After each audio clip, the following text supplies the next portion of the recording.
Hi செல்லா குட்டீஸ், இங்கே பாருங்களேன். இது இந்த ரோட்டோரமாக காட்டோரமாக கிடக்கும். நிறைய பேர் பார்த்துருப்பீங்க. அம்மான் பச்சரிசி பூண்டுங்க. 90s கிட்ஸுக்கு சாப்பிட்ற ஸ்நாக்ஸில் இதுவும் ஒன்றுங்க. நல்லாயிருக்கும். கொஞ்சம் தோப்பாக இருந்தாலும் சாப்பிட்றதுக்கு நல்லாயிருக்கும். இது ஸ்நாக்ஸ் சாப்பிட்ற மாதிரி அப்போல்லாம் பிச்சு சாப்பிடுவோம்.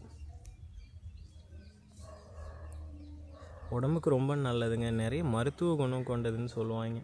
அப்போலாம் அந்த பிம்பிள்ஸுக்கு அந்த மருவுக்கெல்லாம் இந்த பாலை தான் பிச்சு வைப்பாங்க.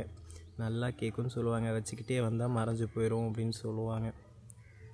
இந்த பால் தெரியுதா? ஸோ யாரெல்லாம் சாப்பிட்ருக்கீங்க? இதை பிச்சு துவையெல்லாம் அரைப்பாங்க. சாப்பிட்டு பார்ப்போமா? நல்லாயிருக்கு சாப்பிட்றதுக்கு. வாங்க சாப்பிடலாம்.